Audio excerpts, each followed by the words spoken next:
Good afternoon, and thank you so much for joining me for this WNCT Now digital news update. I'm Emily Severidge, live in our digital studio.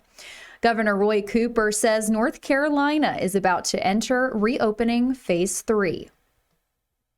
Cooper and his coronavirus task force announced the decision this afternoon. They say COVID case numbers are stabilizing, allowing the state to allow more businesses to reopen. This means movie theaters can now open at 30% capacity. Bars can as well, but only for outdoor service. The 11 p.m. alcohol sales curfew at bars and restaurants will be extended through October 24th.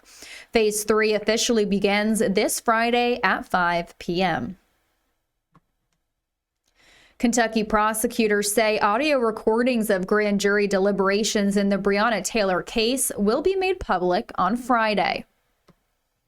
Breonna Taylor was shot to death by police during an early morning drug raid at her apartment in March. Taylor was shot after her boyfriend fired at officers, thinking they were criminals breaking in. One of the 3 officers involved is facing charges for firing his gun into a different apartment.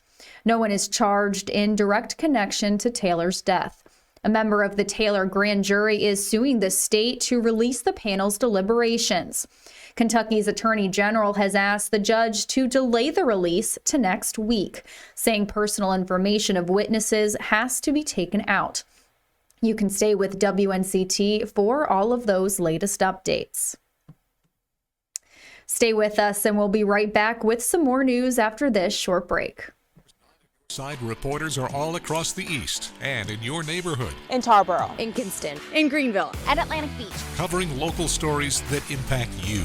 The groundbreaking ceremony is the beginning of construction for Morehead City's 4th City Hall. People from all over the state of North Carolina gathered at the Sycamore Hill Missionary Baptist Church. Historic Turnage Theater in Washington helps the community celebrate art and culture. See their original reporting weekdays on 9 on Your Side News.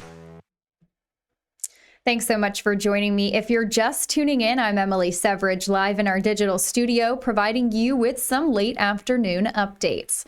WNCT is bringing you live streamed updates every Monday through Friday at 1:30 p.m. and 4 o'clock p.m. to bring you the latest and up-to-date news before our nightly newscast. October 1st is the deadline for President Trump to set the number of refugees allowed to resettle in the United States fiscal year of 2021. But so far, the president is not making moves to announce that number. The action is required by law. Every president must set a number for refugee resettlements for the upcoming year. This is the latest in 40 years that an administration has delayed in this process. Back in 2019, Trump signed a last-minute order admitting 18,000 refugees into the country. So far, the president has yet to meet with leaders of the House and Senate Judiciary Committees as required by the Refugee Act of 1980. Trump drastically dropped the number of refugees allowed to resettle back in 2019 from 30,000 in the previous year to just 18,000 for 2020. By law, Trump and his administration must have a refugee ceiling by the end of the fiscal year, which is technically tomorrow. Many advocacy leaders are worried about this not being a priority for the administration. However, there will be no penalty if the number is not set by the deadline. There are new signs of hope that the White House and Congress could make a deal on coronavirus relief before lawmakers leave Washington to campaign.